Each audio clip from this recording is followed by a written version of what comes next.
Hello, ladies and gentlemen. So, Monday, Black Ops 3 got about a 9 gigabyte update full of a bunch of different stuff. I'm going to put some links in the description of the video to let you guys read it all yourselves because there's a lot of stuff here. I'm going to hit the greatest hits though real quick. A bunch of different, bug fixes and, issues. For me personally, I'm kind of a hardcore player, at least I have been for Black Ops 3, just because leveling up is so slow. One of the most annoying things is playing with a potato teammate that runs in front of your grenades, or runs in front of your bullets, or runs in front of your kill streaks and dies. Because if you don't know, hardcore, you kill your teammates 3 times, whether on purpose or by accident, you get kicked from the game. Very freaking annoying. So, especially when you're throwing, higher level kill streaks out there like the Cerberus or the Talon or the Wraith. So the nice thing is any AI controlled kill streak, the ones they have listed are the Cerberus, the Talon, the Wraith, the Raps, and the GI unit. If they happen to kill your teammate, no longer counts, which is great because you used to get trolled all the time. You start shooting at somebody, people run in front of your bullets, or they run in front of your kill streaks, or wait underneath, and just really annoying. So I'm kind of glad they fixed it. Do note that it's AI controlled only, so if you're controlling it and you're tearing out your teammates, you're still going to get kicked either way. But I'm glad at least they addressed it.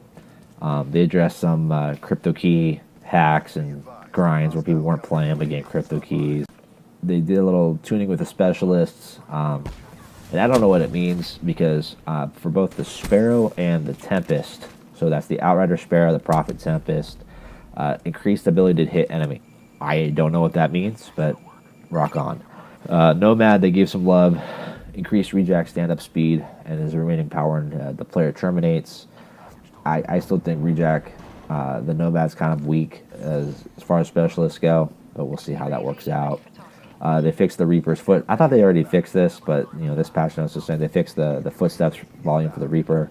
So if you didn't know, the Reaper, the big metal dude, his footsteps are actually lighter, which is funny because he's big and metallic. But they fixed that, so now it's equalized with everybody else. So that's just, they gave some love to some of the specialists.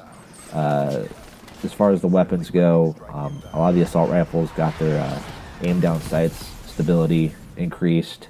Some of them, like the ICR, the HVK, and the Shiva, they've got their long distance damage range increased. And then the KN-44 got its medium damage range increased. The XR2 got some recoil control. The Vesper got what they're calling a nerf, if you want to call it that. It's going to recoil a little harder now, and they took away some of its hip fire accuracy. The Weevil, buff the Weevil, hashtag buff the Weevil. They increased its medium damage range in hardcore mode. At least that's what this is saying. I don't know why you would just increase something in just one mode versus everything else. That's what it says. Just let you guys know, I'm looking at the Xbox One patch notes, so there's that. Some of the sort of score streaks got some love. They did some things with the maps and the gameplays and different things. There's a lot of information here. You guys take a look at. Interesting thing, the PlayStation 4 notes actually seems like there's less notes, or even some less detailed notes than it is for the Xbox One. I don't know why that is, but they're both there, so whatever system you're playing on, there you go.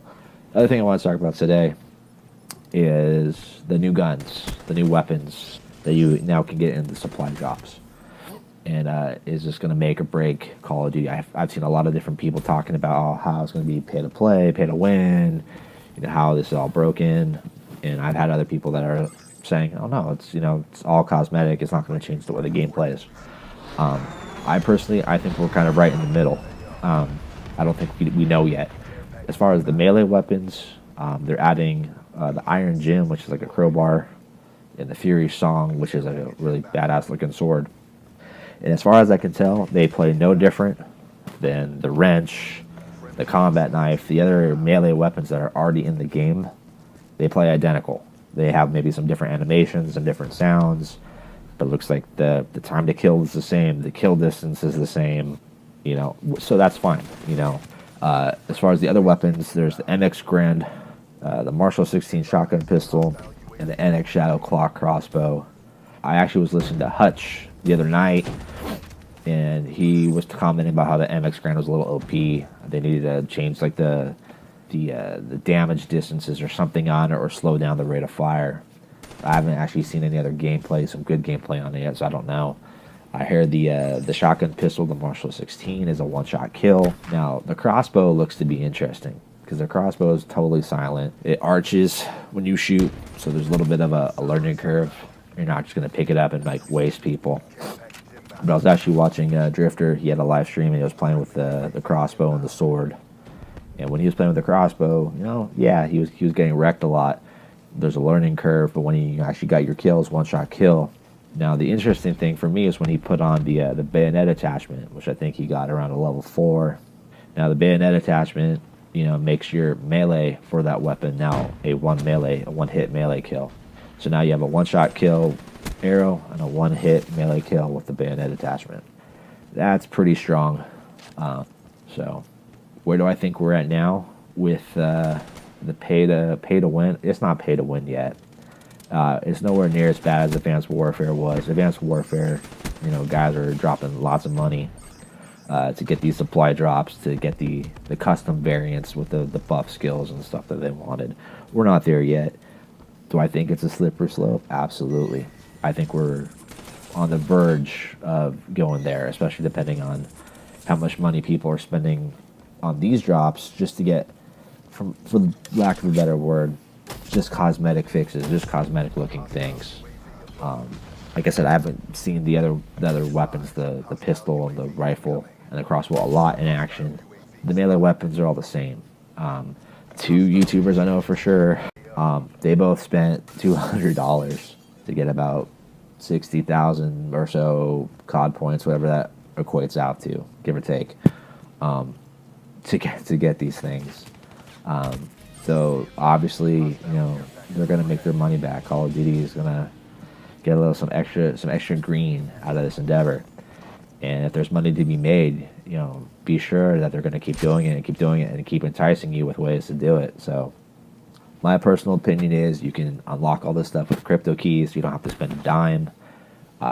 Crypto keys, from what I've seen, it rewards good gameplay. So if you finish top 3, top 2, of your mode, your teams are always winning. You always get those little crypto key bonuses. Just play the game. You get the keys, turn them in. And if you get it, cool. If not, actually, maybe spend more crypto keys. I wanted an assault rifle. I could spend 100 crypto keys to get the random roll of only assault rifle weapons or whatever. Or heck, if they even wanted, you could spend 10,000 crypto keys and you can just get the gun outright. Versus this whole lottery thing. I mean, I understand why they do the lottery, because it's fun. It's supposed to be random and whatever. But you're gonna have people who aren't,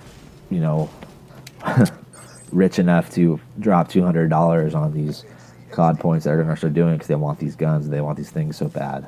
The other part of it is it was so random. These guys are spending $200, 60,000 points. And I think both of them, both Drifter and Nadeshot, only got 2 of the new weapons out of all those drops. So that tells you something, that loot chance is really low. Maybe get rid of some of those pistol variants, some of those gun variants. I think those are the biggest. I correct me if I'm wrong, but they don't change how I play the game. They don't even change the look of the gun. 90% of the time. Some of them do. Some of them do definitely give the guns a different look. But this whole make the gun how you look kind of thing, it's not there for me. I think it was a good attempt by Treyarch to do something new, and swing and a miss. It's my opinion. But hey, I don't know. That's just my humble opinion. So like I said, check out the patch notes. Check out the new gun. Anyway, I hope you guys found this information useful, entertaining. I hope to get some good conversation out of this. So let me know what you think about, the supply drops, the pay to win, this whole slippery slope we're going on to. Is Call of Duty become the new CSGO? You let me know. Let me know if I'm just worrying too much or whatever. But let me know what you think in the comments below. And don't forget to like, favorite, subscribe.